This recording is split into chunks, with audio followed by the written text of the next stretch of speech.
Good evening, everybody, and welcome. My name is Sophia, and I run events here at the Strand. Before we launch into a discussion of Claudia Oshry's newest title, Girl with No Job, I'd like to share a little bit of history about the Strand. The Strand was founded in 1927 by Benjamin Bass on 4th Avenue's Book Row. Stretching from Union Square to Astor Place, Book Row gradually dwindled from 48 bookstores until, after 93 years, the Strand is the sole survivor, now run by third-generation owner Nancy Bass Wyden. We want to thank all of you for your support. Without our loyal community of book lovers, we wouldn't be here today. Tonight, we are thrilled to have with us Claudia Oshry for the launch of her newest book, Girl with No Job. Claudia Oshry is a multi-talented entertainment personality, comedian, and media entrepreneur. She is the creator of the popular Instagram account, Girl with No Job, amassing more than 3 million followers. She also hosts and produces the top-rated millennial morning show and podcast, The Morning Toast, and co-founded the podcast network, Toast News Network, which features female voices across TV, lifestyle, wellness, and business. In 2019, she embarked on her first tour, the Dirty Jeans Tour. She wrote, performed, and produced the sold-out 60-city comedy event. Her comedy special, Disgraced Queen, is available to stream worldwide. Joining Claudia in conversation is Taylor Strecker. Taylor is the former driving force behind SiriusXM's Wake Up with Taylor, and now her own independent radio show, The Taylor Strecker Show. She also has a weekly podcast, The Taste of Taylor, with Dear Media, is on Getting Younger, the TV Land after show for the uber popular series Younger, and dishes on all things weddings on the Betches Brides podcast. So, without further ado, please welcome Claudia Oshry and Taylor Strecker to the stage. Woo! What up, everyone? Oh my God, I feel like I'm back on YouTube Live with this chat. Hi, Tay. Hey, girl. Hey. I mean, hey, author. Hey. Oh, that's right. That's my girl. Everyone, give it up for Taylor Strecker agreeing to do this. She's the absolute queen, king of my heart. Love you. Follow her on Instagram. Yes, at Taylor Strecker, please, God. I was like, throw that in my bio. Also, I'm no longer on Betches Brides, but I was. So we'll keep it on the resume. Resume building. You need to update your bio because I know you don't host that podcast anymore. It's my fault. But do I still host Getting Younger? Yes. We'll see. Time will tell. Time will tell. I think it's, yeah. You're a bride now. Before we dive in, Taylor got engaged, you guys. Like, so sickening, to her girlfriend who's also named Taylor, which is really fucking confusing. Claudia, wait, no. We are here for you, queen. You wrote a book which is massive beyond. The audience is already, I'm like literally laughing because everybody is so fucking jazzed to be here, as am I. And we have tons of questions. And we're going to do a solid Q&A around 7:45. So Get your questions going now. I can't promise we can get to all of them, but we're going to get to as many as humanly possible. And I am seeing things popping up, though, that I also have questions about. So I think, we're going to get to cover everything in this. I think we should take a sip before we start. I'm drinking this Grigio with bubbles. That's gross. I'm drinking. What you're drinking is fucking gross. It is gross. I am drinking Chivas 12, which is a cheap scotch, and soda. I'm like a grandfather. This is good. This is good. The next time I see you, we're doing this, and I'm going to turn you into a savage scotch drinker, and you're going to fight with Ben after you have two. It's going to be amazing. I live to come home from an evening with Taylor and just start fights with Ben, about nonsense. Wait, what alcohol makes you a monster and what makes you a happy drinker? All of the above make me angry. I'm just an angry person, and I really suppress it 24/7. So when I get a drink and all my inhibitions are unleashed, I'm just a fucking monster. Me too. That's why we're friends. This is going to be fun. I'm actually very nice to my friends. Who I'm not nice to is the person that I'm in love with. Oh, yeah, no. When we get drunk, I'll start crying and tell you how much I love you and appreciate your friendship. And I really do that with all my friends. I will get drunk and just be like, you mean so much to me. But I come home and I'm like, Ben, you mean nothing to me. You know what? For me with Taylor, it's she hurts my feelings all the time. I'm like, wow, the way you looked at me, you're coming for me. And she's always like, why am I always in trouble? And then she's always like, I didn't hurt your feelings. And I'm like, you don't tell me what my feelings are. And then Fights on. Does Taylor just start to ignore you when you come home drunk? Because that's what Ben does. Like at first he would take the stuff to heart and then we would wake up and it would be nothing. So now I come home drunk, he doesn't talk to me. It's actually a wise maneuver. Yeah, Tay's like, so now I'm going to walk away from you. And when I do, you have to leave me alone. So now I just do. And I just stay up late watching Bridgerton, getting inspiration for my look tonight. Yes, and a little inspiration for your upcoming nuptials. I know. What if I wore this with like a white blouse? Okay. I love that. Claudia, we're here to talk about the book. You guys, Yeah. If you haven't purchased it already, you have to go get it. And even if you have purchased it, get another one for your best friend, for your mom, for your dad. Fuck it. Give it to your dad. And I am so in love with this book. I am so proud of you. So first things first, hello to the author, Claudia Oshry. Yeah. And I have to calling myself an author. I have to say, what is it like to now have author on the resume? I feel like it's a big deal to you. It is. I'm obsessed with labels. And I think part of the reason why I got into comedy was because I was so over being referred to as like an influencer. And I just like didn't feel like I had a good title. And now I was obsessed with being called a comedian, but now I will be referred to as nothing other than esteemed author. Okay, wait. Whose author footsteps do you want to follow in? Like Andy Cohen. He had 3 books. They all did very well. He made a lot of money. And they changed my life. Like of course books are fun, but I would like for someone to like take something away from my book, feel good about it. And I took so much away from Andy Cohen, so much respect for him. So like, if I could do that, even in the smallest way, I would die. So you said you did comedian to get away from what? Influencer? What is the most embarrassing title on your resume, in your opinion? Why are you asking me that? I think it's when people call me like meme queen or like memester. I just hate that. Even though that's literally who I am and that's how I got my start and that's how all of this has happened. I'm like embarrassed. I have a weird hang up with podcaster. Isn't that weird? Oh, I think podcaster is very respectable. I don't mind being referred to as a podcaster at all. Okay, for you. Because now I'm still like, I'm a radio host. And people are like, what's radio? What are you talking about? You haven't been on radio, bitch, in 2 years. Like, shh, don't tell me. I know. I just keep milking it. Okay. So we're going to get to the nitty gritty of the book, writing it, what that takes. But first things first, you just got off your book tour. Technically, is this like the end of it? I don't know. It's like so informal. I had all these plans. Like I finished my last tour at the Beacon on January 25th. My plan was to take the rest of the year off from touring, write the book, and then the book was coming out in January and I would launch a whole new comedy tour on the legs of a book tour. Damn. Ha ha ha, man plans and God laughs. Yeah. So I haven't been able to do any of that. So I've just been doing, the most that I can, from COVID, like going to bookstores, signing books and leaving them there and telling people to go grab them because I can't meet them in person, So I've just been doing what I can in the most informal way. This is my official book signing and I'm really excited because I know like a bunch of the OG toasters and the hardcore toasters are here. And so we know it's just like a fun environment. Maybe I could say something crazy and it'll be fine, Please do. You have to spill some tea. I must get it out of you tonight. Okay. Of course. You don't even have to get it out of me. Like I don't need to be prodded. Like you say, tell me. And I'm like, okay.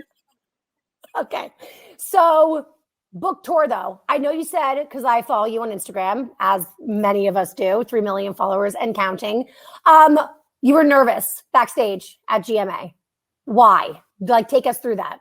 Well, first of all, I couldn't believe GMA agreed to have me because like, as much as I think I am like the queen of the world, in the grand scheme of the world, I'm really like a nobody. I'm like a Z-lister. That's not true. No, it is. It is. I'm self-aware enough to know that it is true, Taylor. I know. I disagree. As your friend, I kindly disagree. People get very excited when they know I'm your friend. I social climb for a profession and a living. Okay. So stop knocking my profession. You are a star. I was like nervous. And then obviously like the platform is huge. And I pride myself on not being nervous. I think part of like the reason I've become, successful is because I don't get nervous. Like I take any opportunity and I run with it and I make it the best possible. Like I think that every opportunity is my last opportunity and I want to make it the biggest and best thing ever. So when I got GMA, they're like, well, you can record from home remotely like everyone else, or we have remote studios. And I don't know, I feel like this is the first and probably last time I'll ever be on GMA. Like I wanted the full experience. I wanted to be in the studio, but being there made it much more real. Like there was producers and it was just like a lot going on. And I've put a lot of pressure on myself and in this book because I really feel like, you only get your one first book. And I put a lot of pressure on it to make it like the best that it can be. And I'm so proud of the book and I want it to do as good as it can. So GMA, you're talking to millions of people. Of course, the toasters who tuned in, but mostly, people who have never heard of you and just hate you automatically. Like they'll send you a message on Facebook that they think you're disgusting. So it was a lot of pressure talking to people. I could talk to 1,000 people who are toasters. Like that's nothing. To talk to 2 people who don't know what I do makes me want to die inside. So it ended up being seamless though. It was good. It was good. Yes. I did trip up on my words and that little earpiece fell out of my ear and I was like, yeah, thank you. I could not fucking hear anything, but I got it together. Wait, you don't get nervous? Did you not get nervous before you would go on stage for the comedy tour? Go fuck yourself. No, listen, I only got nervous because I felt like I should be nervous. So part of me was like, okay, let's be nervous. And the only thing I really worried about in terms of nerves was remembering my entire show. 90 minutes of comedy is a lot. And I had cheat sheets everywhere. But my only concern, I was never like, oh, will they like me? I was more like, if I don't remember this line, it's going to be dead silent. Like the volume in this stadium, arena, wow, I really think I highlighted myself, theater. The volume in this theater is incumbent on me, like to make people laugh, to speak. If I don't say anything, it'll be silent. Silent. I shouldn't have chosen this drink because it's bubbles and I'm going to be burping the whole time. Me too. Okay. So I have to ask you, when you were on the book tour, was there any press that you were like, I don't know, thought was shady or shitty? Yeah, I did the Taylor Strecker show. And the host, I don't know if she doesn't like me or anything, but she's so rude. And I could just tell she thought I was dumb, Yeah, well, first of all, you were on Taste of Taylor. So yeah, bitch. Oh yeah, it wasn't even good enough for the Taylor Strecker show. I was on Taste of Taylor, the free podcast. That's so more people can listen. Okay. I'm kidding. We always have so much fucking fun. Taylor and I actually, you guys, we had to do the podcast twice. Because so Taylor's fiance, Taylor, edits all of her podcasts for her. Yeah. We did this episode that we thought was incredible, life-changing content. And 2 days later, Taylor Strecker called me and she's like, okay, so Taylor Donahue was listening to the podcast and she said that it is literally word for word the same exact podcast that you guys reported a year ago, which is so crazy because I feel like one of us would have realized that. I know. Well, that's really my job, actually. So I take the blame for that one. I know. Yeah. Yeah. That was it? Nobody else? No, honestly, I love Mood with Lauren Elizabeth, she's a YouTuber and she has a podcast on her podcast network. She's everything. And her podcast is really mental health focused. And in the last year, I've realized I actually don't have good mental health. Yeah. And so she was really digging on me on tough questions, not to set me up or anything, but just to go deep. And that's not something I'm comfortable doing. I'm a comedian. I make jokes out of everything. I never want to talk about my feelings. Did you cry on the press tour? Yeah, of course. I always cry. And if I do, I'm so good at swallowing it because I cry sometimes on the toast, but I think it's only reserved for, if you do it all the time, no one's going to think it's special.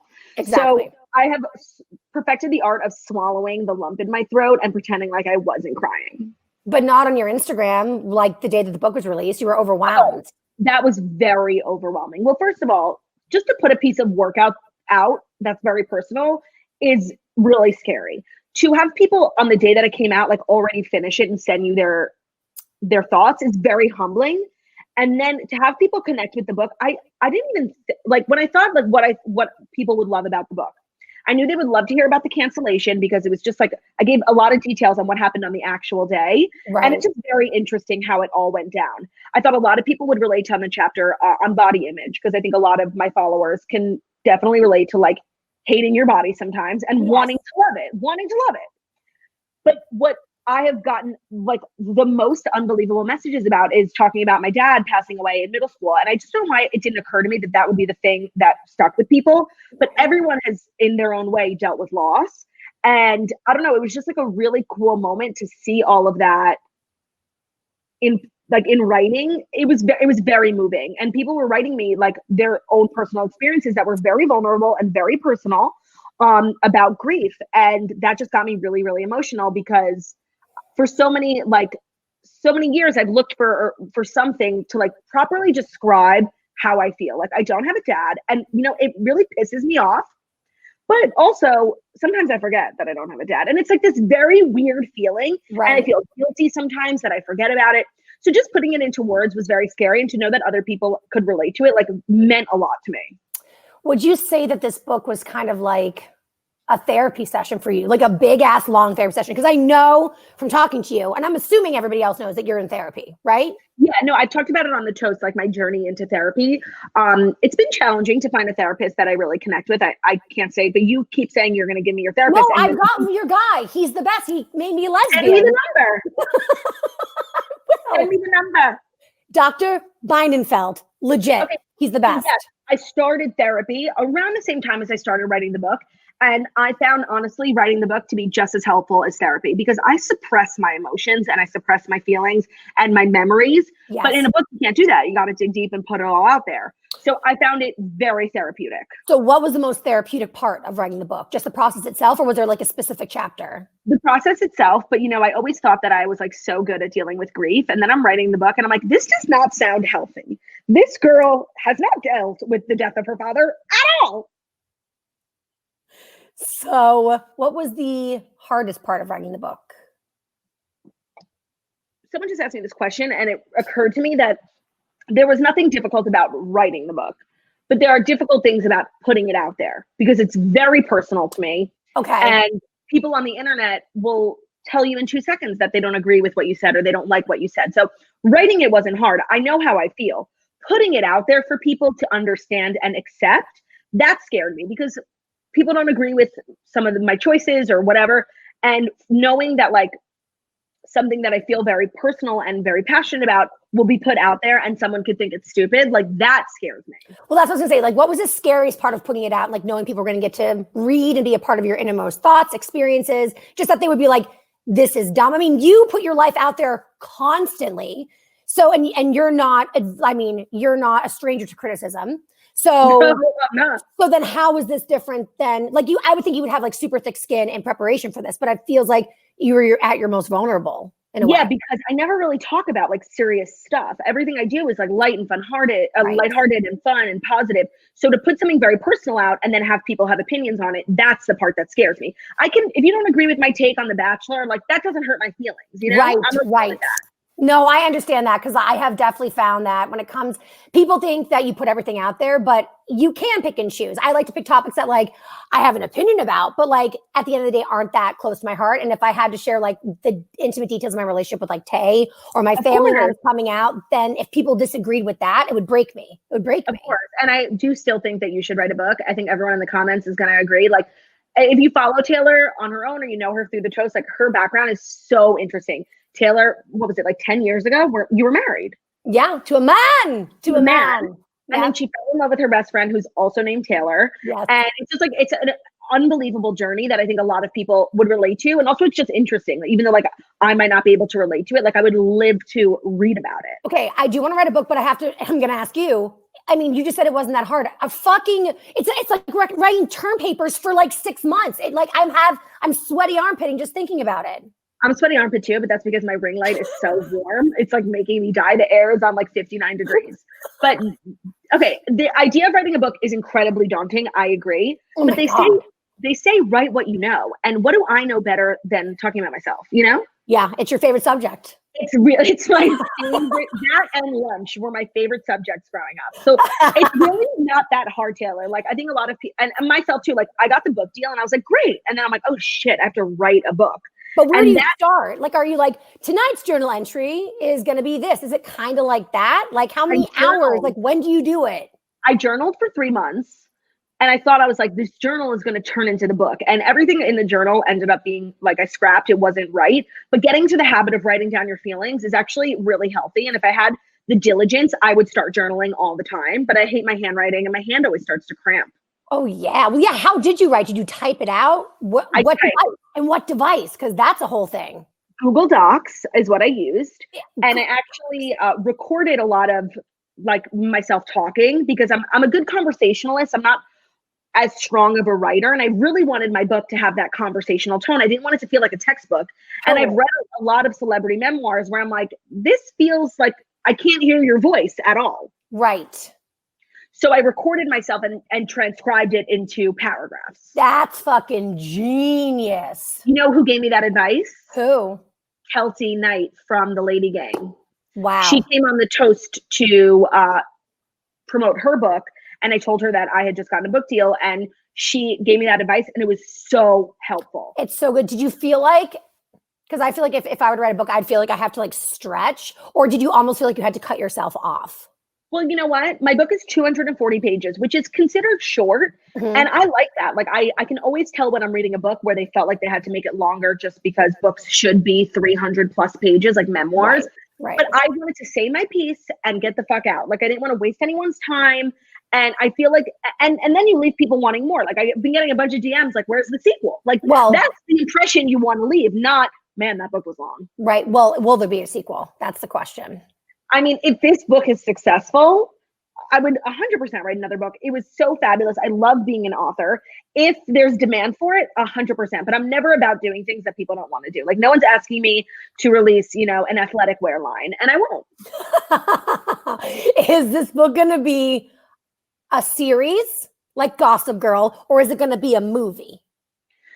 I mean, I'm really against the idea of like someone optioning this because I would just be offended by who they cast as me. Like, well, I was going to ask. That was my next question. Was who would play you? Not Meghan you. Markle, Meghan Markle, or Angelina Jolie, or Megan Fox.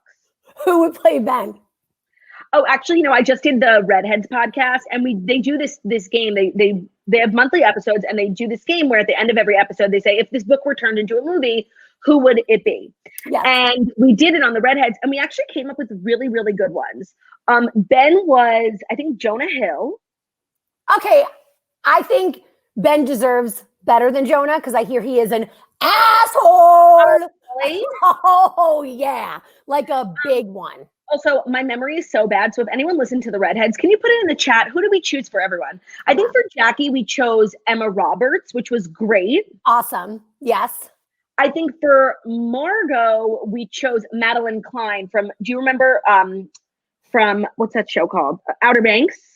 Yes. The girl. Honestly, that show was a dumpster fire. I could not. Oh my God, you are sick. You are a sick person. I'm 1,000 years old. Don't forget that. It's my generation. I'm a boomer. I'm just joking. Okay. And people are like, fucking boomer. I swear I'm not.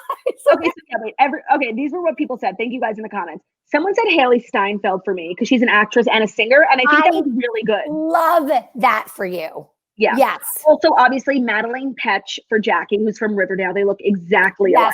Yes. I do know. I'm sorry. Thank you for reminding me, Alana Paris. They chose Leah Michelle to play me, and that is perfect. That's incredible. Perfect. I'm here for it. Okay, who would play me?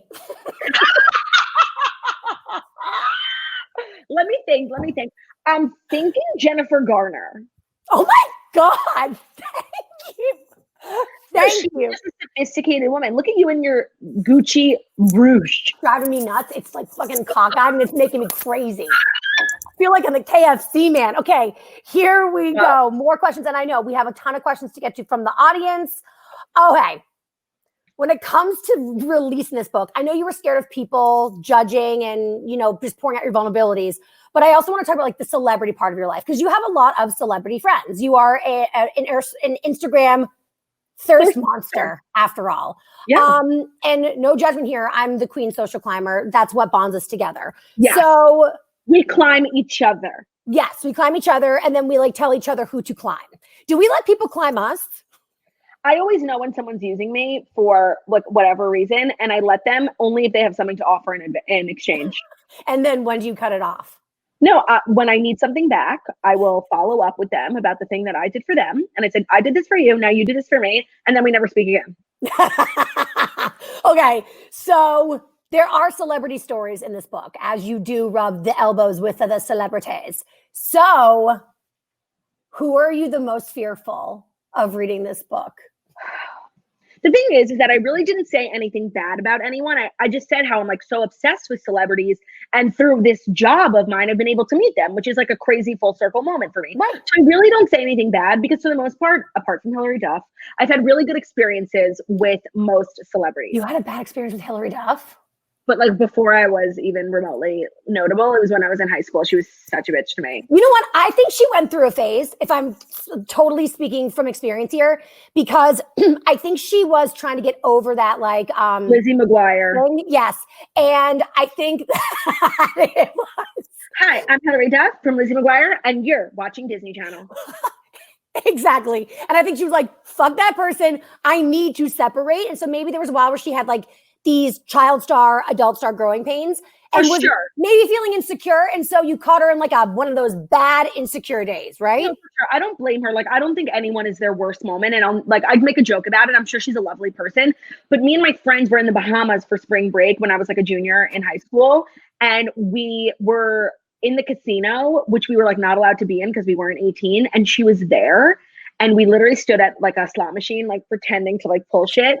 And we're just staring at her. And she literally walks over to us. And this is when she was brunette. And I think it was after the Metamorphosis album when she was trying to be a pop star. She goes, if I take a picture with you, will you stop staring? And we were like, of course, yeah. I actually like that. What would you do? Very direct. What would you do if the roles were reversed? And you're in a casino. Oh, if that were me and like 8 beautiful young women wanted to like were looking at me, I'd be like, let's go to the bar, let's fucking down shots, and let's go make a vlog and get a table at a club. But that's just me. But wait, in your earlier question, you said, which celebrity are you like dreading? I mean, thankfully he'll never read it, but there's so much embarrassing shit in the book about Joe Jonas and just like my absolute love for him. And it wouldn't be weird if like he was one of the first celebrities who I met and like became friends with on Instagram, and like we've hung out like a few times. And like, I guess I would consider him an acquaintance, like not a friend, but like we know each other. Like we would say hi to each other in a restaurant. And so much of my childhood was devoted to worshiping Joe Jonas's feet. Like I was so in love with him. And so now it's like, if he ever were to read it and I would run into him, I would have to explain that. And that's something I'm not ready to do. Do you have rivals, like industry rivals? That's a good question. I really don't think so.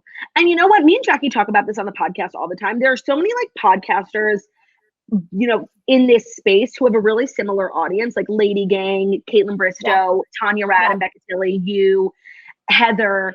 And like, honestly, I don't really feel at all. I think that it's actually kind of admirable how like this community has been cultivated, how like we all go on each other's podcasts.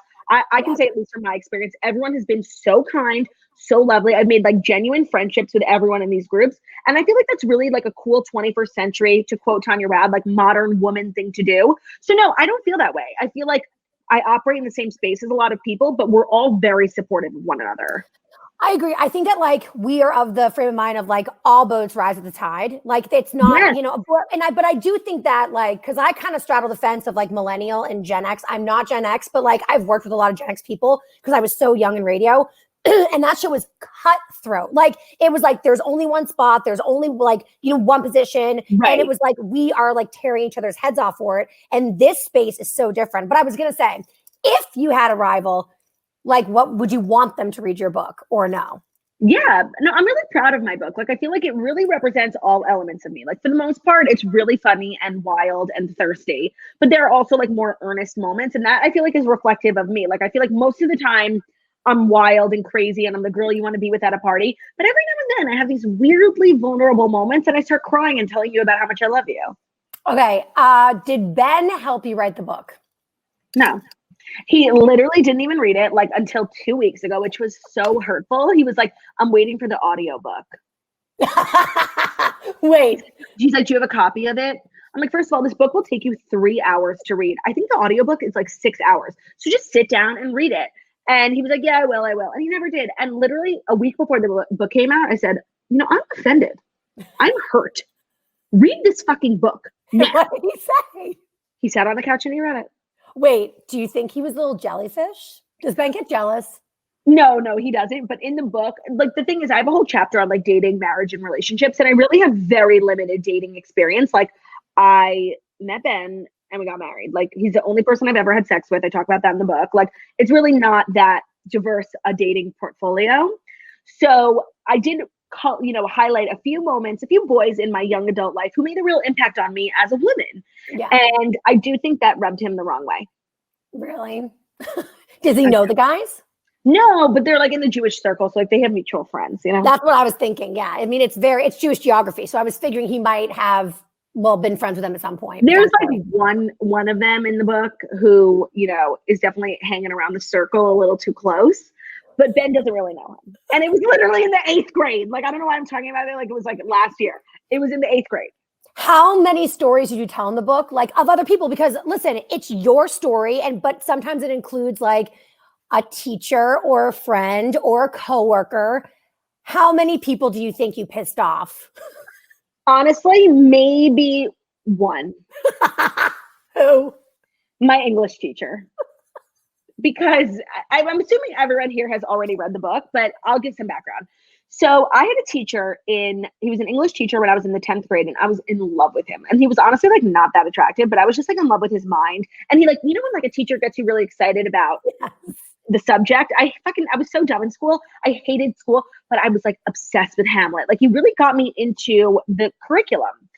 And when he was my teacher, he was actually writing a book. And at the time when I was at school, his book was published. And the contents of the book was basically this fictional story about a teacher working at a private school in New York City who has an affair with a student. Fuck. You like, this is about me? School in New York City. And it was just a little too on the nose, like the whole thing. And I was talking about it on the podcast like maybe a year ago, being like, I remember this moment. I just said it very off the cuff. Never did I think he would ever fucking hear this podcast, like ever. But he still works at the school, and a bunch of the kids are toasters. And they were like, Doctor, I'm not going to say his name. Doctor, you were on this podcast. And he sent me a message on Facebook. And what did it say? On the podcast, I said that it was creepy. It is. And that he always gave me a weird vibe. And he said, oh, a bunch of my students told me that you were listening to I was on the podcast. Like, so glad you're doing well. I thought it was funny. That's what he said? Yes. So you retold the story in the book? Mm-hmm.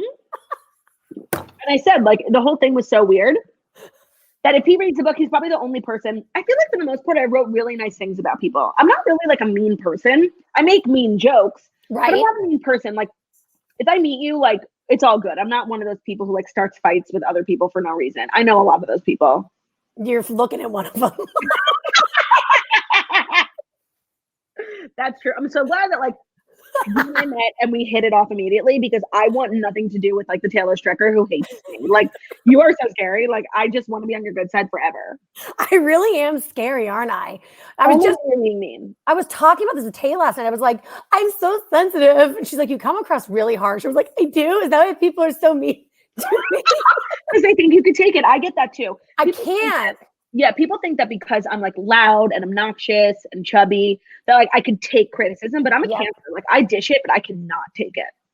I have to say, like, if somebody said something negative about the book, what if somebody said would like actually hurt you? Like, because I think you do have pretty thick skin. Like, I think there's some things that you could definitely like be fine with, but like if there was any, like, what type of criticism of the book would like, I don't know, gut you? What?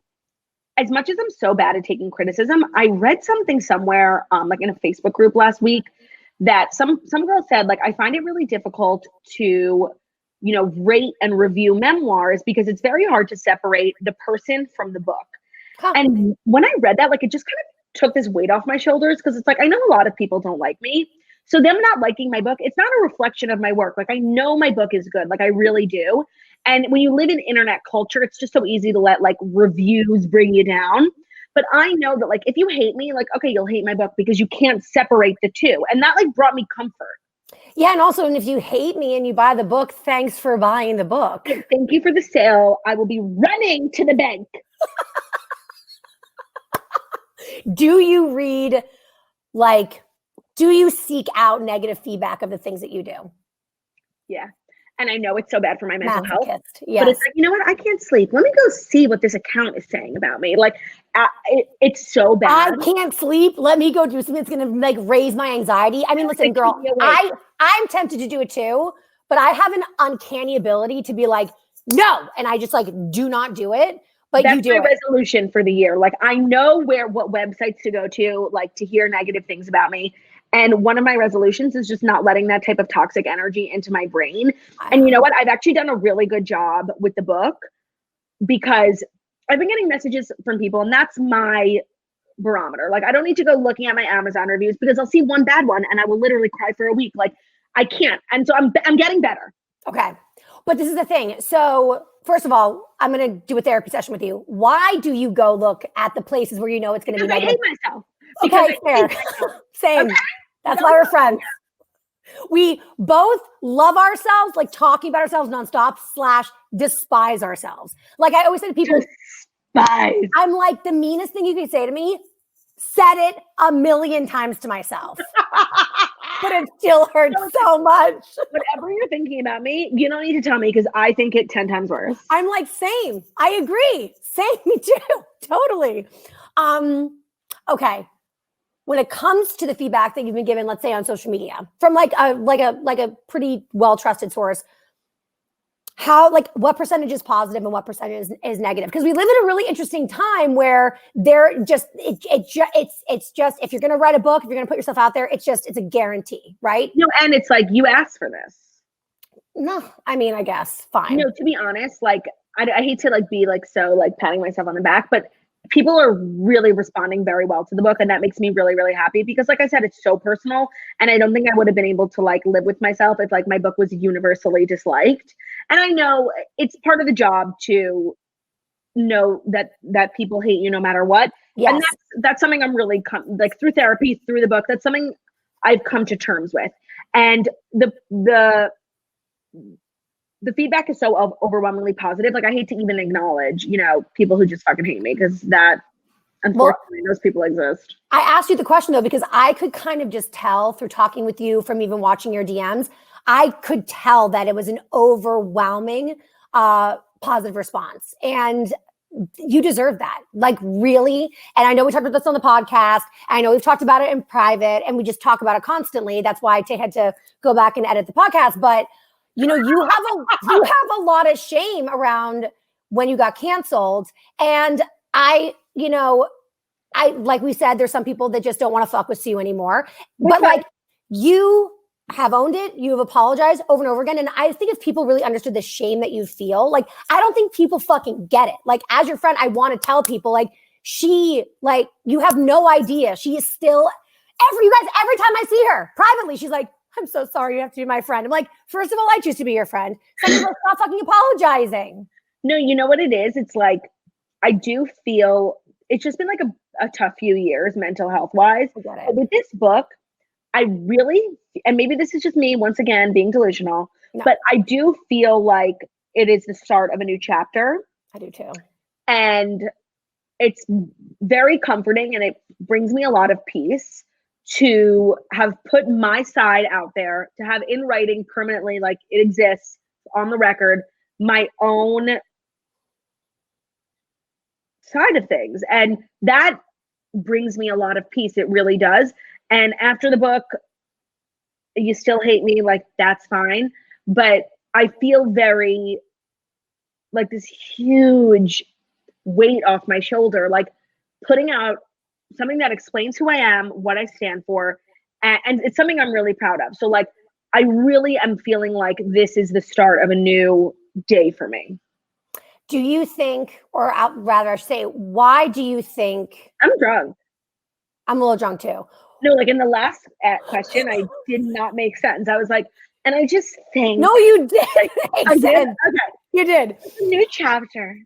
I know, but I feel the very same way that you do. And I think that you had an opportunity to explain yourself in a way you've never had before. But I want to ask you, because I'm sure a lot of people want to know this too. You have podcasts, you have a show, you have a comedy tour, you like 90 minutes on stage. So what about this book allowed you to tell your version of things that you were never able to tell on other platforms?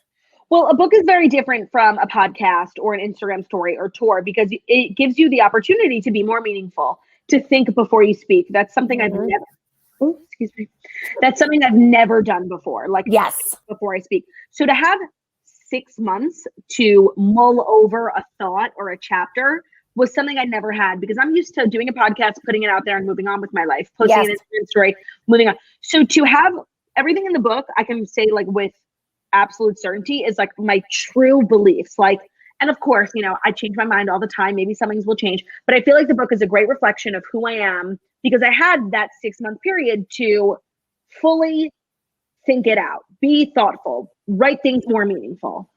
Interesting. So now that you are an author, because you are, does that now like come into the way that you do podcasting? Do you know what I mean? Like, are you a little bit more thoughtful or? No, I put my nose up at everyone. I'm like, yeah, I wrote a book and you're dumb. Are you Carrie Bradshaw now? No, Carrie Bradshaw's annoying and is really fiscally irresponsible. And right?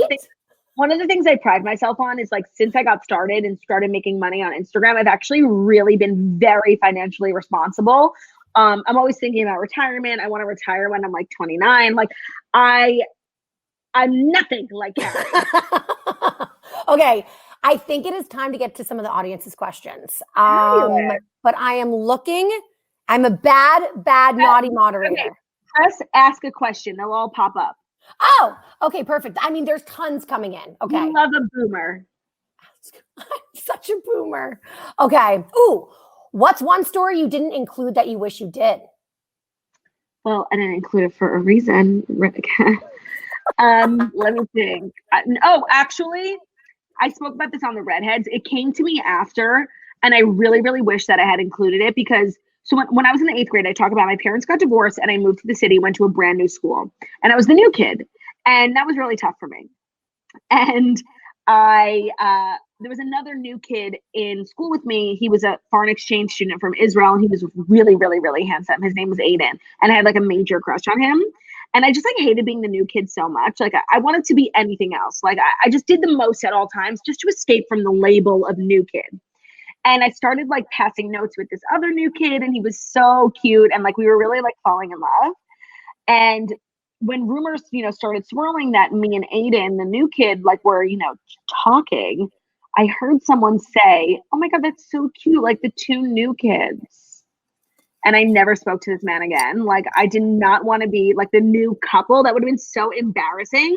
And I just thought that was like a hilarious story that I really wanted to include in the book, but I had forgotten about it because it really is reflective of like how fucked up my mind has been. Like I've always just cared so much about what people think of me. Well, yeah. Like, and what's wrong with being the new kid? There's a lot. Have you ever been the new kid? No, but I literally, my town was so small that if you fucking moved to my town and you were new, you were automatically the most popular. So I wished to be the new kid.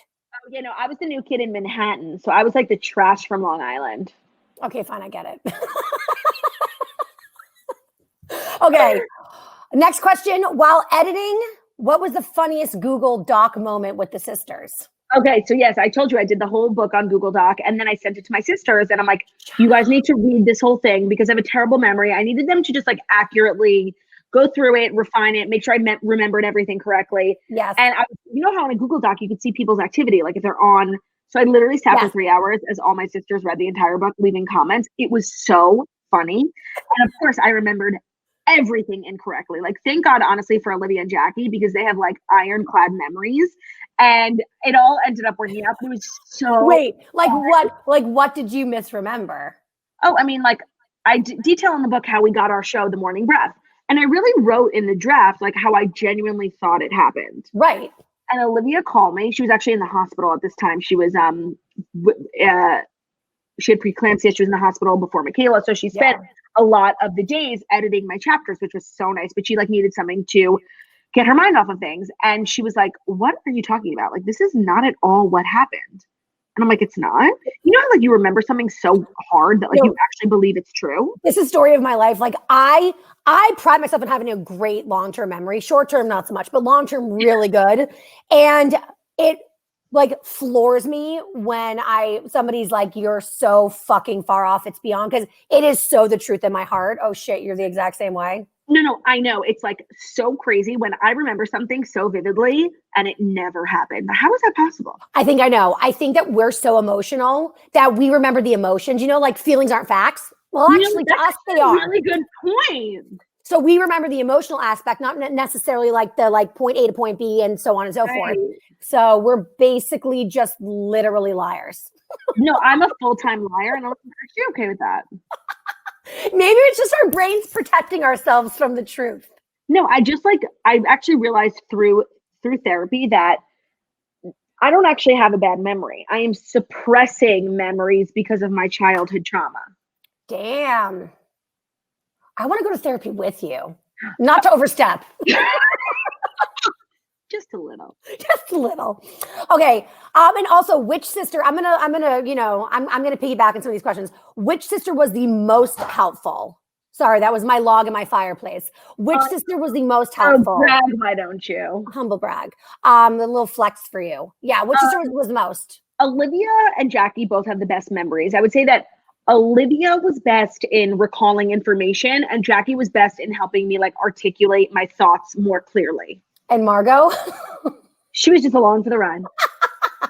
Okay, next question. How hard was it to open up about your relationship with your mom, or did you feel a sense of relief? I definitely felt a sense of relief, but it's so hard. Everyone has an opinion on what I should do and what I should say, and they're so brave when it's, someone else's relationship. But for me, it's so deeply personal. And it was really difficult to put it out there because a lot of people refuse to accept my answer to the question. Love my mom. We're two different people, but I'll never speak ill of her because I love her. I grew up in a single household. Like, I'm not going to take a dump on my mom. People find that very hard to accept. Wow. And that's difficult for me. I would like to implore anybody who has that perspective, as your friend who's very protective over you, and I love your family, I would say, try to put yourself in the shoes that you're asking somebody to walk in and really have an honest conversation. Look at yourself in the mirror. Could you be able to do it? And then maybe. It's so easy for everyone to like leave Instagram comments like, oh, she should do this. But it's like, are you serious? Like, you would never do that. So no. It's such a tough spot to be in. And I just refuse to like give in to the pressure. And I'm just never going to do that. Like, and this morning, if you can't, listen to a podcast, bye. Yeah. And I actually think I'm happy that it gave you an opportunity to address it in a way that you felt comfortable, Yeah. And that's why the book was the most necessary thing, because I'll cry. Like, it's so personal to me. And I can't talk about it on podcasts. Like, I just can't talk about it casually. It's so personal to me. I love my mom. Like, it's really, really difficult. So that's why I thought, from a million reasons, I was excited to get a book deal, but for this reason in particular. Oh, Theo, come. Oh, please bring Theo on. Did Theo read the book? No, he's not supportive. Okay. Okay. We got to keep the questions coming because we hopefully can get to as many as humanly possible. And hey, guys. Hey, girls. Hey. This is fun. Your comments are fucking hysterical, by the way. I'm living for it. Okay, sorry. He started to run away. Oh, my God. Is he camera shy? No. Is he camera shy? Theo, say hi to everyone. Hi, boo-boo. I love like the refusal to look at the camera. Why do dogs do that? How do they know? He doesn't take after his mother. Oh my God. I can't even. Look at his penis. Show me. Do you know that girl dogs have like they have like convex vaginas? They're like out like a penis. Just a little fun fact. Just a little fun fact. Girl dogs, their vaginas are external. Girl dogs, also known as bitches. Those bitches have external vaginas. Did you know that? Yeah, that's Margot's dog. Yeah, a vagine. I was around a female dog recently. I was like, "Why does she have a penis?" And they were like, "That's her vagina." Anyway, let's move on to questions. Who were you more excited about to see who had read / posted about your book? Oh, I like that. I would say the biggest celeb. I didn't want to be annoying because I'm thirsty, but I don't want to cross over into annoying. So Nikki Hilton posted about the book, which was really, really nice because I do mention her in the book briefly. Wait, I'm jealous. Wait, what? Wait, somebody wrote, I need to, Jake Lescavar said that external vagina should be the name of your book. Fuck yes. That's incredible. A double entendre. Nikki, wait. How do you know Nikki? Tell me more about this relationship. Now I'm getting jealous. Competitive. I met her through my agent at the time, and we've just like hung out because she lives in New York. She's so fun and so cool and so nice and so mature and so elegant. Like, we actually don't have that much in common, but She's really cool. Paris is everything too. As you were listing off her qualities, I was like, I'm threatened. I'm threatened. I'm threatened. Okay. Ooh. If Andy made a Housewives all-star cast, who would you cast? Bethany Frankel. Karen Huger. Margaret Josephs. Fuck yeah. Cameron Westcott. Oh, right. Erica Jane. Portia Williams. That's it. I like it. I'm here for it. Those are good. Really, Cameron? Why Cameron? She's the total package, baby. She had a slow start. She was a little annoying in her early seasons, but she is officially the queen of Dallas. I mean, she drives me so, that chicken foot shit, she was driving me so fucking nuts with that. Okay, but like I really related to her because I too have the palate of an 11-year-old. And if somebody put that in front of me, I would eat it to be respectful. I did think she could have been a little bit more respectful. Right. If somebody was like hounding me to finish it, I would be uncomfortable. Fair. Okay. Next question. Since the book has come out, have you heard from any of the celebrities that you mentioned? Okay, no, obviously, because no celebrities read my book, but I have heard from quite a few of like the civilian people who I refer to. If you read the book, I heard from Deborah, and I heard from Yael, and I heard from Ethan Stein. And what'd you hear from them?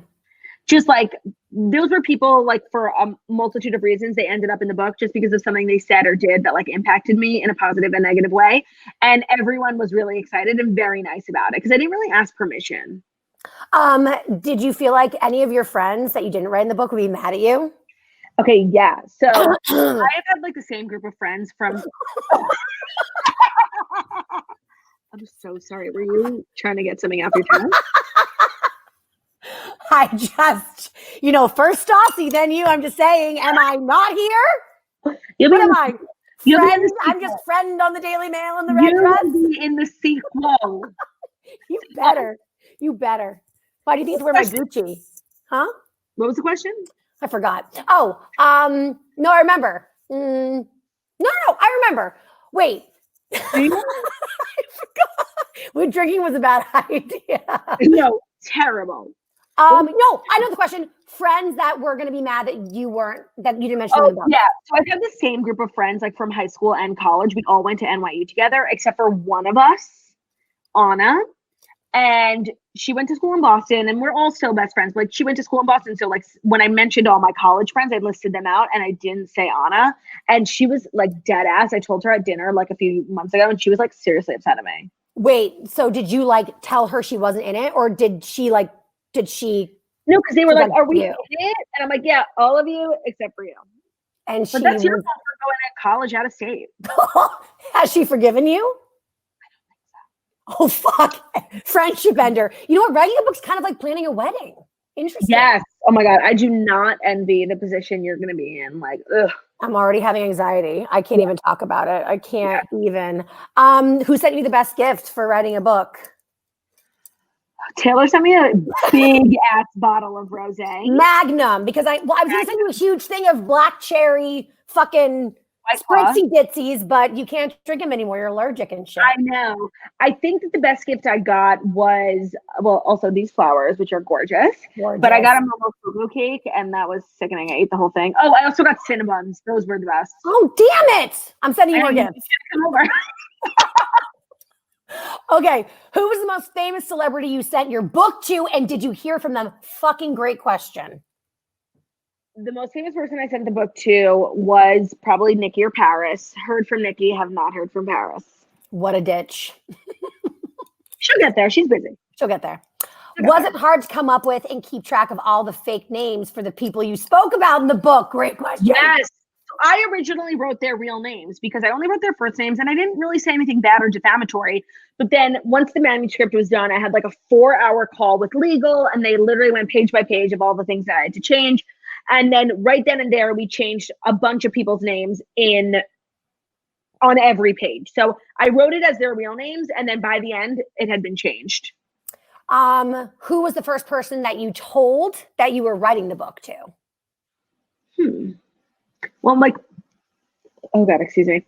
My agents and managers knew first, but then I probably wrote it in my family chat with Ben and everyone. Okay. I know we're coming around on the time here. So So let's do one more. Okay. Who? Oh, they're good though. They're so good. Okay. What is your ultimate goal for the Girl with No Job TMT brand? Do you see yourself starting more TNN podcasts, going bigger, more bucks, more books? Do tell. And I didn't get a full answer on my question from the beginning. Like, would this be a movie or a TV series? Legit, the book and for real.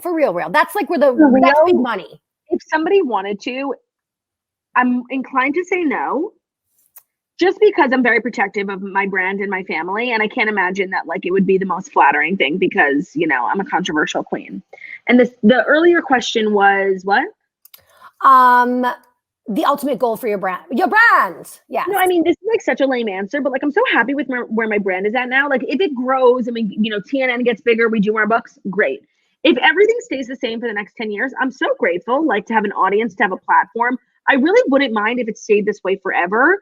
Of course I have goals, but at the end of the day, like if I've learned anything from like having everything taken away all at once, it's just to like be appreciative of what you have. And I really, really am. So of course I have a million goals, but at the end of the day, if it all stays the same and this is, you know, my brand forever, toast, book, I'm happy.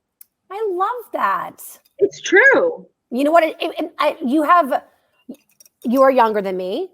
I admire you so much and everything you've accomplished. Like, I know it sounds ridiculous, but like, I want to be Claudia when I grow up. But for real, you really are. You're a mentor and a role model to young and old, and I am old. So I love you. Thank you guys. Give it up you. to Taylor.